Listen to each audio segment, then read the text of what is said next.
জাতীয় ঐকমত্য কমিশনের প্রথম বৈঠক শুরু। রাষ্ট্র সংস্কারের প্রশ্নে রাজনৈতিক দলগুলোর সঙ্গে জাতীয় ঐকমত্য কমিশনের প্রথম বৈঠক শুরু হয়েছে। বৈঠকে সভাপতিত্ব করছেন অন্তর্বর্তী সরকারের প্রধান উপদেষ্টা ও জাতীয় ঐকমত্য কমিশনের সভাপতি অধ্যাপক মুহাম্মদ ইউনুস। শনিবার ১-৫ ফেব্রুয়ারি বিকেল ৩টার পর ফরেন সার্ভিস একাডেমিতে বৈঠকটি শুরু হয়। বৈঠকে বিএনপি মহাসচিব মির্জা ফখরুল ইসলাম আলমগীরের নেতৃত্বে ৬ সদস্যের প্রতিনিধিদল অংশ নিয়েছে।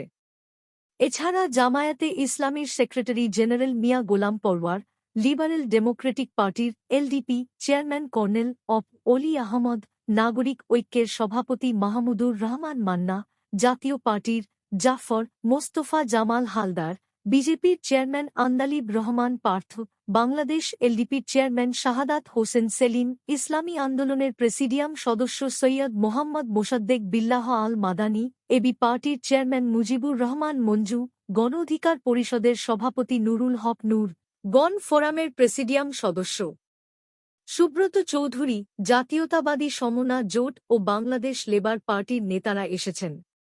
শুক্রবার রাতে প্রধান উপদেষ্টার সিনিয়র সহকারী প্রেস সচিব ফয়েজ আহমদ জানান, বৈঠকে অন্তর্বর্তী সরকারের প্রধান উপদেষ্টা ও জাতীয় ঐকমত্য কমিশনের সভাপতি অধ্যাপক মুহাম্মদ ইউনুস বক্তব্য দেবেন।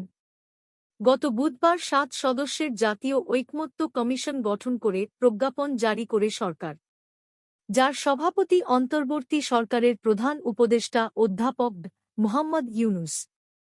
সহসভাপতি হিসেবে আছেন সংবিধান সংস্কার কমিশনের প্রধান অধ্যাপক আলী রিয়াজ। কমিশনের অন্য সদস্যরা হলেন জনপ্রশাসন সংস্কার কমিশন প্রধান আব্দুল মুঈদ চৌধুরী, পুলিশ সংস্কার কমিশনের প্রধান সফর রাজ হোসেন, নির্বাচন ব্যবস্থা সংস্কার কমিশনের প্রধান বদিউল আল মজুমদার, বিচার বিভাগ সংস্কার কমিশনের প্রধান বিচারপতি এমদাদুল হক এবং দুর্নীতি দমন কমিশন সংস্কার কমিশনের প্রধান ইফতেখারুজ্জামান। বৈঠকে কমিশন আগামী নির্বাচন সামনে রেখে নির্বাচন ব্যবস্থা, পুলিশ, বিচার বিভাগ, জনপ্রশাসন, সংবিধান ও দুর্নীতি দমন বিষয়ে সংস্কারের জন্য গঠিত কমিশনগুলোর সুপারিশগুলো বিবেচনা করবে। এছাড়া কমিশন জাতীয় ঐকমত্য গঠনের জন্য রাজনৈতিক দল ও শক্তিগুলোর সঙ্গে আলোচনা করবে।